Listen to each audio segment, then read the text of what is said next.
Direct selling industry का future क्या है, इस बिजनेस की सच्चाई क्या है, लोग इस बिजनेस के बारे में बताने से क्यों कतराते हैं, लोग इस बिजनेस में काम करना क्यों नहीं चाहते हैं, क्यों डायरेक्ट सेलिंग बिजनेस में इतनी नेगेटिविटी है, क्या है इसकी वजह। डायरेक्ट सेलिंग बिजनेस आने वाले वक्त का सबसे बड़ा बिजनेस है। क्यों? अगर आज आप दूसरी कंट्रीज को देखें, जो कंट्रीज आज डेवलप्ड है, उन सभी कंट्रीज के अंदर डायरेक्ट सेलिंग बिजनेस का बहुत ज्यादा प्रायोरिटीज दी जाती है, क्योंकि डायरेक्ट सेलिंग बिजनेस लोगों का बिजनेस है और जब तक दुनिया में लोग रहेंगे तब तक ये बिजनेस चलता रहेगा, क्योंकि ये बिजनेस लोगों पर डिपेंडेड है। जब तक लोग खाते रहेंगे, नहाते रहेंगे, कपड़ा पहनते रहेंगे, तब तक ये बिजनेस आपका चलता रहेगा। अपने इंडिया में कुछ लोग इसे फंसने फंसाने का काम बोलते हैं और कुछ लोग ये मानते हैं जिनके पास करने को कोई काम नहीं होता वे लोग ये काम करते हैं। मैं उन सारे लोगों से सहमत हूं, क्योंकि उन लोगों के पास अभी तक इस बिजनेस का प्रॉपर नॉलेज नहीं पहुंच पाई है। ये हम लोगों की जिम्मेदारी है कि इतनी पावरफुल और ब्यूटीफुल इंडस्ट्री के बारे में लोगों को समझाएं। दुनिया में कुछ ऐसे भी काम होते हैं जो लोगों को आसानी से समझ में नहीं आते हैं। एक छोटा सा एग्जांपल देता हूं। हम लोग दिन भर फेसबुक, व्हाट्सएप और यूट्यूब कितना यूज करते हैं और इसके लिए आपसे एक भी पैसा नहीं लिया जाता है।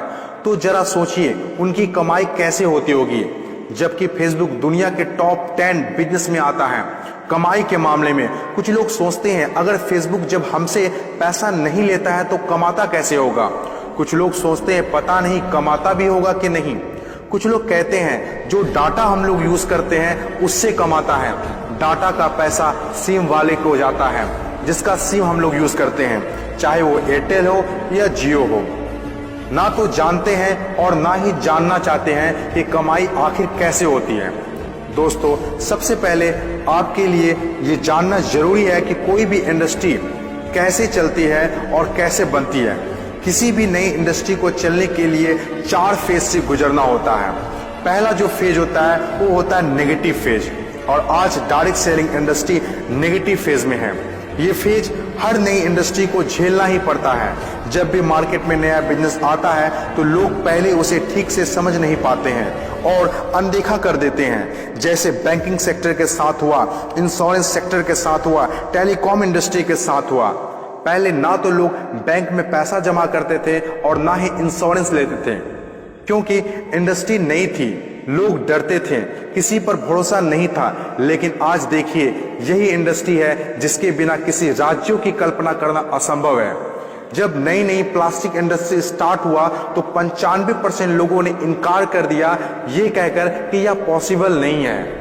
लेकिन उस वक्त भी 5% लोगों को विश्वास था और आज वही 5% लोग दुनिया में आगे हैं। आज हर चीज प्लास्टिक का है, जग हो या बाल्टी, कुर्सी हो या टेबल, खिलौना हो या फ्रेम, यहाँ तक कि डोर भी अब प्लास्टिक के हैं, जो आज से 20 साल पहले किसी ने सोचा भी नहीं था।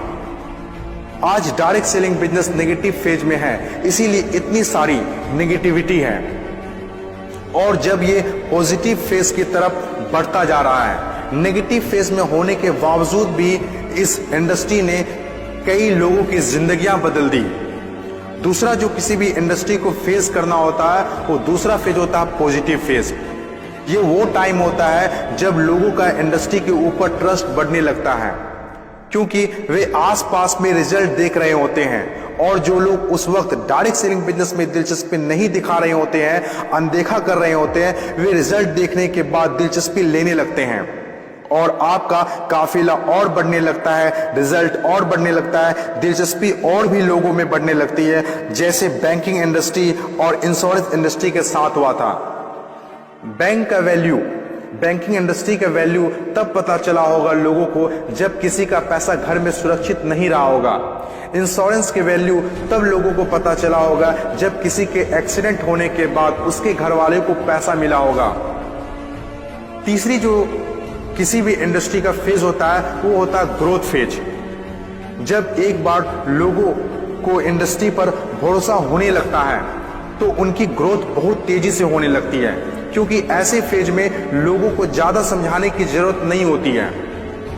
और जब तक कोई कंपनी ग्रोथ फेज में नहीं आती है तब तक लोग उसके साथ जुड़ना पसंद नहीं करते हैं और जैसे कंपनी ग्रोथ फेज में एंटर करती है तो लोग उसके साथ ऑटोमेटिक जुड़ना और काम करना स्टार्ट कर देते हैं। चौथी और आखिरी फेज, हर इंडस्ट्री को इससे गुजरना ही होता है, कंपटीशन फेज।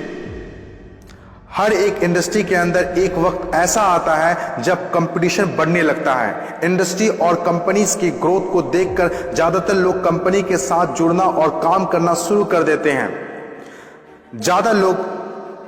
ज्यादातर लोग ज्यादा प्रॉफिट के चक्कर में कंपटीशन होने लगता है, फिर चाहे कोई सेक्टर हो, बैंकिंग सेक्टर हो, टेलीकॉम सेक्टर हो या ऑनलाइन शॉपिंग हो। आज के टाइम पर हर सेक्टर में हाई लेवल कंपटीशन है। ये टाइम हम सब के लिए बेस्ट टाइम है, इस इंडस्ट्री को जानने के लिए, समझने के लिए और इसे करने के लिए। According to FICCI, direct selling industry का मार्केट साइज 6000 करोड़ आंका गया है।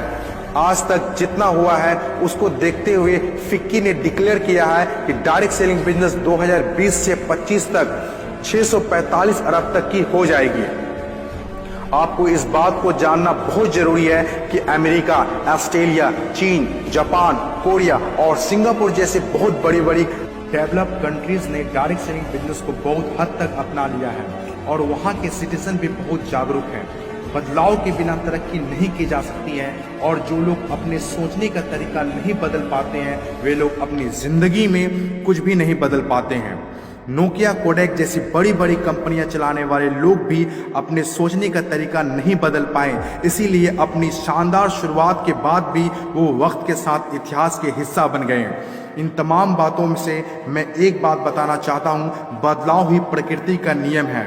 बदलना तो तय है, जो वक्त से पहले बदल गया उनकी जिंदगी बदल गई और जिसे वक्त ने बदल दिया उनकी भी जिंदगी बदल गई। फर्क साफ है, अगर वक्त के साथ बदल गए तो ठीक, वरना वक्त ने बदला तो बहुत तकलीफ होगी।